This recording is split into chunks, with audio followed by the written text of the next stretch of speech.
గొట్టిపాటి రవికుమార్ అనే నేను శాసనం ద్వారా నిర్మితమైన భారత రాజ్యాంగం పట్ల నిజమైన విశ్వాసం విజేతను చూపుతానని, భారతదేశ సార్వభౌమాధికారాన్ని సమగ్రతను కాపాడుతానని, ఆంధ్రప్రదేశ్ రాష్ట్ర మంత్రిగా నా కర్తవ్యాలను శ్రద్ధతో అంతఃకరణ శుద్ధితో నిర్వహిస్తానని, భయం కానీ పక్షపాతం కానీ రాగద్వేషాలకు కానీ లేకుండా రాజ్యాంగాన్ని శాసనాలను అనుసరించి ప్రజలందరికీ న్యాయం చేకూరుస్తానని దైవ సాక్షిగా ప్రమాణం చేస్తున్నాను. గొట్టిపాటి రవికుమార్ అనే నేను ఆంధ్రప్రదేశ్ రాష్ట్ర మంత్రిగా నా పరిశీలనలకు వచ్చిన లేదా నాకు తెలియవచ్చిన ఏ విషయాన్ని నా కర్తవ్యాలను సమగ్రంగా నిర్వహించేందుకు అవసరమైన మేరకు తప్ప ప్రత్యక్షంగా కానీ పరోక్షంగా కానీ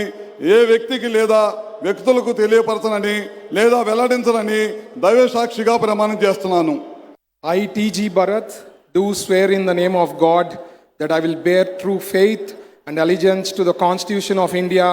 as by law established, and that I will uphold the sovereignty and integrity of India,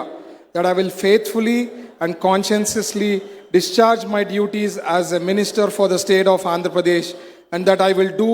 right to all manner of people in accordance with the Constitution and the law without fear or favor, affection or ill will. I, T.G. Bharat, do swear in the name of God that I will not directly or indirectly communicate or reveal to any person or persons any matter which shall be brought under my consideration or shall become known to me as a minister for the state of Andhra Pradesh, except as may be required for the due discharge of my duties as such minister. BC Janardhan Reddy అనే నేను శాసనం ద్వారా నిర్మితమైన భారత రాజ్యాంగం పట్ల నిజమైన విశ్వాసం విధేయత చూపుతున్నానని, భారతదేశ సార్వభౌమాధికారాన్ని సమగ్రతను కాపాడుతానని, ఆంధ్రప్రదేశ్ రాష్ట్ర మంత్రిగా నా కర్తవ్యాలను శ్రద్ధతో అంతఃకరణ శుద్ధితో నిర్వహిస్తానని, భయము కానీ పక్షపాతము కానీ రాగద్వేషాలు కానీ లేకుండా రాజ్యాంగాన్ని శాసనాలను అనుసరించి ప్రజలందరికీ న్యాయం చేస్తాను అని దైవ సాక్షిగా ప్రమాణం చేస్తున్నాను. బీసీ జనార్దన్ రెడ్డి అనే నేను